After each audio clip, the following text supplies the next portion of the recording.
Hi hello friends, welcome to Namaste India cooking channel. ಇವತ್ತು ನಮ್ಮ ಚಾನಲ್ನಲ್ಲಿ ಫುಲ್ಕಾ ರೋಟಿ ಅಥವಾ ಫುಲ್ಕಾ ಚಪಾತಿ ಮಾಡೋದು ಹೇಗೆ ಅನ್ನೋದನ್ನು ನೋಡೋಣ.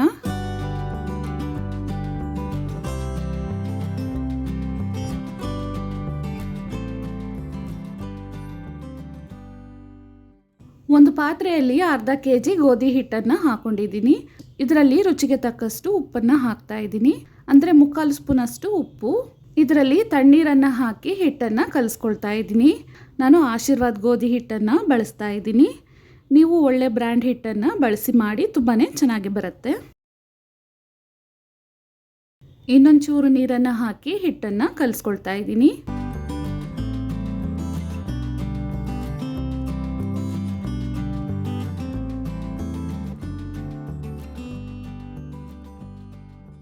ನೋಡಿ, 1 ಡ್ರಾಪ್ ಎಣ್ಣೆಯನ್ನು ಸಹ ಹಾಕದೆ ಹಿಟ್ಟನ್ನು ಕಲಿಸ್ಕೊಳ್ತಾ ಇದ್ದೀನಿ. ನಾವು ನೀರನ್ನು ಕರೆಕ್ಟಾಗಿ ಹಾಕೊಂಡ್ರೆ ಹಿಟ್ಟು ಕೈಯಲ್ಲಿ ಅಂಟೋದಿಲ್ಲ. ಹಿಟ್ಟನ್ನು ಈ ರೀತಿ ಕಲಿಸೋದಕ್ಕೆ 6ರಿಂದ 7 ನಿಮಿಷ ಆಯಿತು. ಈ ಹದಕ್ಕೆ ಹಿಟ್ಟನ್ನು ಕಲಿಸ್ಕೊಬೇಕು. ಅರ್ಧ ಗಂಟೆ ಇದನ್ನು ನೆನೆಯಕ್ಕೆ ಬಿಟ್ಟರೆ ಇನ್ನೂ ಸಾಫ್ಟ್ ಆಗುತ್ತೆ.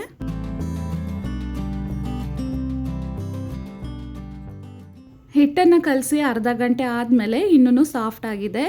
ಇದನ್ನು ಒಂದು ಬಾರಿ ನಾದ್ಕೊಳ್ತಾ ಇದ್ದೀನಿ. ಇದರಿಂದ ಸ್ವಲ್ಪ ಹಿಟ್ಟನ್ನು ತೆಗೆದು ಚಿಕ್ಕ ಚಿಕ್ಕ ಉಂಡೆಗಳನ್ನಾಗಿ ಮಾಡ್ಕೊಬೇಕು. ಹಿಟ್ಟಿನ ಉಂಡೆಯನ್ನು ಡ್ರೈ ಹಿಟ್ಟಿನಲ್ಲಿ ಅದ್ದಿ ಲಟ್ಟಿಸ್ಕೊಬೇಕು. ಚಪಾತಿಯನ್ನು ಒತ್ತಿ ಲಟ್ಟಿಸಬಾರ್ದು, ನಿಧಾನವಾಗಿ ರೋಲ್ ಮಾಡ್ಕೊಬೇಕು.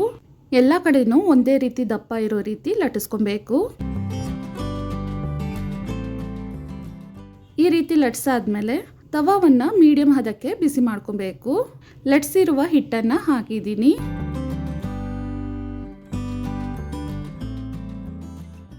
ನೋಡಿ, ಈ ರೀತಿ ಚಿಕ್ಕ ಚಿಕ್ಕ ಗುಳ್ಳೆ ರೀತಿ ಕಾಣಿಸಿದ್ಮೇಲೆ ಇದನ್ನು ತಿರುಗಿಸಿ ಹಾಕಬೇಕು. ಸ್ಟವನ್ನು ಮೀಡಿಯಂ ಫ್ಲೇಮ್ನಲ್ಲೇ ಇಟ್ಟು ಬೇಯಿಸಬೇಕು. ಒಂದು ಕಡೆ ಬೆಂದ ಮೇಲೆ ಮತ್ತೆ ಇದನ್ನು ತಿರುಗಿಸಿ ಹಾಕಿದ್ದೀನಿ. ಇವಾಗ ನೋಡಿ, ಚಪಾತಿ ಉಬ್ಬಿ ಬರ್ತಾ ಇದೆ. ಈ ಟೈಮ್ನಲ್ಲಿ ಅದೇ ಡೈರೆಕ್ಷನಲ್ಲಿ ತೆಗೆದು ಬೆಂಕಿ ಮೇಲೆ ಇದನ್ನು ಇಟ್ಟು ತಿರುಗಿಸಿ ಹಾಕಬೇಕು. ಫುಲ್ಕಾ ರೋಟಿ ಇವಾಗ ರೆಡಿಯಾಗಿದೆ. ಇದನ್ನು ತೆಗೆದು ಬಿಡೋಣ. ಇದೇ ರೀತಿಯೇ ಪ್ರತಿಯೊಂದು ರೊಟ್ಟಿಯನ್ನು ಬೇಯಿಸಬೇಕು.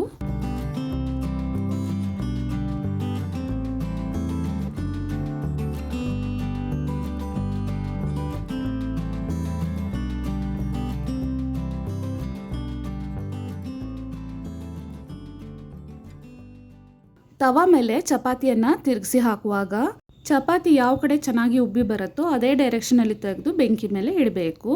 ಒಂದ್ಸಲ ತಿರುಗಿಸಿ ಹಾಕಿ ಇದನ್ನು ತೆಗೆದು ಬಿಡಬೇಕು. ವೀಕ್ಷಕರೇ, ಈ ರೆಸಿಪಿ ನಿಮಗೆ ಇಷ್ಟ ಆಗಿದ್ದರೆ ನಮ್ಮ ಚಾನಲನ್ನು ಲೈಕ್ ಮಾಡಿ, ಸಬ್ಸ್ಕ್ರೈಬ್ ಮಾಡಿ ಮತ್ತು ನಿಮ್ಮ ಅನಿಸಿಕೆಗಳನ್ನು ಕಮೆಂಟ್ನಲ್ಲಿ ತಿಳಿಸಿ. ಮತ್ತೊಂದು ವಿಡಿಯೋದಲ್ಲಿ ನಿಮ್ಮನ್ನು ಭೇಟಿಯಾಗುತ್ತೇನೆ. ಧನ್ಯವಾದಗಳು.